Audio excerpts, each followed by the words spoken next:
देखिए मुझे ये दो चीजें ऐसी हैं कि इनके निश्चित नंबर हैं, ये आपको कभी धोखा नहीं देंगे, मैं इसको भी उसमें शामिल करता हूं। तो इनको समय, इन दोनों को मजबूत किए बिना इस कंपटीशन को पार नहीं कर सकते आप। मैथ्स और रीजनिंग आप कहो कि थोड़ा सा कोई लूज भी रह जाएगा तो मैं पार कर लूंगा, नहीं कर सकते। आपको ये दोनों स्ट्रांग करने पड़ेंगे और बहुत स्ट्रांग करने पड़ेंगे। कोई कहे कि मेरा मैथ्स थोड़ा वीक है, रीजनिंग बहुत अच्छी है, हिंदी भी बहुत अच्छी है, क्या मैं निकाल सकता हूं? मैं कहूंगा नहीं, मैथ्स भी आपको अच्छा ही करना पड़ेगा, क्योंकि ये निश्चित नंबर दिलाने वाली चीज, ये आपको बहुत अपर लेवल पे लेके जानी पड़ेगी। अर्थात मैं आपसे हिंदी में ये एक्सपेक्ट करता हूं कि आप इसको 35 से नीचे कभी छोड़े ही ना। 35 प्लस इसमें करने के लिए जो भी प्रयास करने पड़े वो करो, ठीक है? आप मॉक टेस्ट में देखते हैं कि मेरी कहां गलतियां हो रही हैं, आप कहते हो कि साहित्य की गलतियां हो रही हैं, मैं साहित्य की क्लास अलग से लगवा दूंगा आपकी। आप कह रहे हो कि सर नहीं मेरा तो ये चैप्टर्स गलत हो रहे हैं, तो उस चैप्टर की यूट्यूब पे फ्री क्लास लगवा दूंगा मैं आपकी अलग से। बताइए तो सही कमियां कहां है?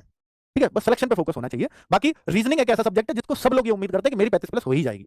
ठीक है, मैथ्स में अगर मैं बोलूं तो बहुत सारे बच्चे बचते हैं और बहुत सारे बच्चे बहुत अच्छा करते हैं।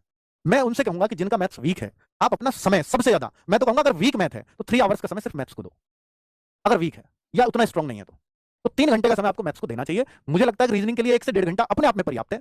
हिंदी के लिए 1 घंटे से ज्यादा बहुत ज्यादा ना पढ़ें, हिंदी अपने आप में 1 घंटा मोर देन सफिशियंट रहेगी। हाँ, अगर आप कोर्स में पढ़ रहे हैं तो 1 घंटा आपको क्लास लेनी होगी, आधा घंटा उसका रिवीजन भी चलेगा। लेकिन अगर आप प्रैक्टिस फेज में एक बार पढ़ चुके हैं तो 1 घंटे से ज्यादा समय हिंदी को मत देना, बहुत है अपने आप में। और मैं लास्ट में एक सॉल्यूशन और बताऊंगा हिंदी का आपको, जो बहुत बेहतर लगेगा आपको। पॉलिटी एंड मूल विधि, ये आपके लिए नए सब्जेक्ट हो सकते हैं जो आपको गहराई से पढ़ने चाहिए। पिछली बार मैं आपको बोलूं कि 16 क्वेश्चन जो पॉलिटी के आए थे वो इस तरह के आ गए थे कि किसी ने नॉर्मल ल्यूसेंट से पॉलिटी, हमारी येलो बुक से पॉलिटी पढ़ रखी है, तो वो भी सारे क्वेश्चन बना के आ रहा था। 1-2 क्वेश्चन को अगर छोड़ दें तो वो तो 1-2 तो फिर भी नहीं बनेंगे, आप बहुत गहराई से भी पढ़ो, एम लक्ष्मीकांत पढ़ लो। अगर नहीं बनने हैं तो फिर नहीं बनने हैं। तो बहुत सारे बच्चों ने 2017 के पेपर के आधार पर एम लक्ष्मीकांत तक रट डाली थी कि पॉलिटी का कुछ बाहर ना आ जाए। बहुत टीचर्स ने बहुत बहुत गहराई से भी पढ़ाई थी, पर 2021 का पेपर में वो दम नहीं आया पॉलिटी में। तो इस बार कैसा होगा, मैं तो कह रहा हूं कंपटीशन ज्यादा है, शायद दम आए। कुछ चीजों को तो मुश्किल करेगा ना वो। मैथ्स भी 2017 का देखो, 2021 का देखो, 21 का बहुत आसान मिलेगा, 17 के में बहुत दम था।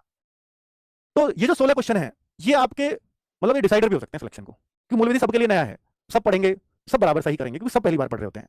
तो 8 में से 5-6 क्वेश्चन आदमी कर लेता है तो ये मानता है मैंने मूल विधि अच्छी कर लिया, वो हो जाएंगे। अगर आपने पढ़ी है मूल विधि, हर एक एक्ट को राम सर करा रहे हैं, तो फिर आपका ये हो जाएंगे, 5-6 क्वेश्चन बन जाते हैं। लेकिन पॉलिटी, ताकि इन दोनों विषयों के लिए आपको 1 से 1.5 घंटे का समय जरूर निकालना चाहिए डेली बेसिस पे।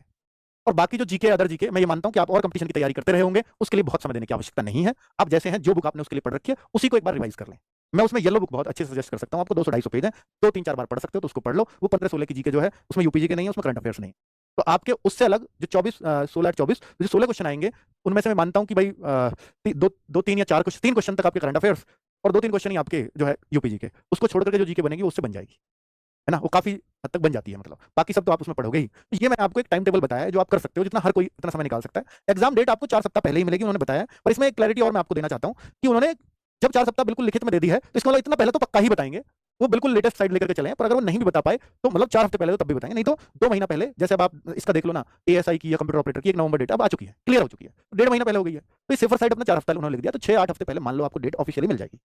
उसके बाद आप वीक में 3 मॉक टेस्ट दे सकते हो, 2 मॉक टेस्ट दे सकते हो, जब आपके पास ऐसा समय बचे। तब मैं मिनी मॉक भी चलवा दूंगा आपके, सब्जेक्ट वाइज मॉक बोलते हैं इनको, है ना? ठीक है, क्या सिलेक्शन हो भी पाएगा? डाउट लगातार आ रहा है। हाँ, बहुत सारे बच्चों में लगातार डाउट रहता है, पढ़ते रहते हैं, सिलेक्शन होगा, हो भी पाएगा नहीं। शुरू में इसके बारे में मैंने बहुत बोला है। अब मुझे लगता है कि डाउट शायद तैयारी करने वाले हर बच्चे को आता ही है अपने अंदर, बट इसको आप अपनी पढ़ाई से ही किल कर सकते हो, और कोई दूसरा तरीका नहीं है। जब ज्यादा बनेगा जब आप पढ़ाई नहीं कर रहे होगे। आप अगर नहीं कर रहे हो तो बार बार आपके दिमाग में आएगा।